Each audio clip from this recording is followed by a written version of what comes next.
কলকাতা থেকে আমরাও রেডি পুরো তামঝাম নিয়ে মুম্বাই পৌঁছানোর জন্য। কলকাতাতে যখন এয়ারপোর্টে আমরা 2 ঘন্টা আগে পৌঁছে যাই, দুজন মিলে প্রচুর মজা করেছি, প্রচুর কিছু করেছি। পুরো হাতে টাইম থাকার কারণে পুরো এয়ারপোর্ট আমরা ঘুরেছি, যেটা অন্যবার এসে একদমই হয় না।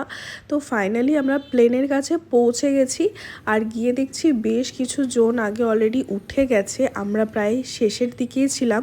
তখন আমরা ভাবছিলাম যে আমরা এত আগে এসেও সেই শেষেই প্লেনে উঠছি। সত্যি কথা বলতে আলাদাই লেভেলের ডেডিকেশন ছিল। যাই হোক, ভোর এখন 5টা বাজছে, আমাদের ফ্লাইটও রেডি আর আমরা দুজনেও রেডি।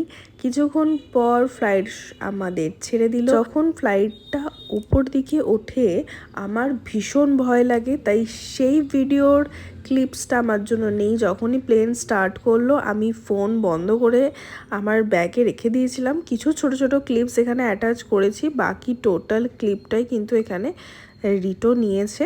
আমার পক্ষে ওই প্লেন যখন ওপর দিকে ওঠে তখন আমার ঠিক হাতে ফোন ধরাটা একদমই মনে হয় না খুব একটা সুটেবল, কারণ আমার মনে হয় সেই সময় একটু চেয়ারের হ্যান্ডেলটা ধরে থাকলে বেশ ভালো লাগে। বাট যখন প্লেনটা ওপর দিকে উঠে যায় তখন দেখতে খুব ভালো লাগে। আর এর পরের কোনো রাতের ক্লিপ নেই, একদম মর্নিংয়ের ক্লিপ, মানে সূর্য যখন উঠে যায় তখন। কারণ আমরা মাঝখানে দুজনে বেশ একটা লম্বা ঘুম দিয়ে নিয়েছিলাম।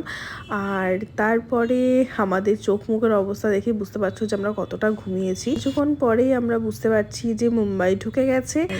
তখন আমাদের ভীষণ এক্সাইটমেন্ট যে আমরা কতক্ষণে আর কি নামবো এয়ারপোর্টে। ওখানকার সব থেকে মারাত্মক একটা বিষয় হচ্ছে ওখানে একটুকু ঠান্ডা বলে কিচ্ছু নেই। এখন জানুয়ারি মাস, কম ঠান্ডা নেই। যখন আমরা কাটোয়া থেকে বেরোই বা কলকাতাতেও আসি তখন আমি সোয়েট শার্ট পরেছিলাম, যেটা ওখানে এয়ারপোর্টে নেমে আমাকে জাস্ট এতটাই ঘামাচ্ছিল, ওখানে কেউ সোয়েটার পরেই ছিল না।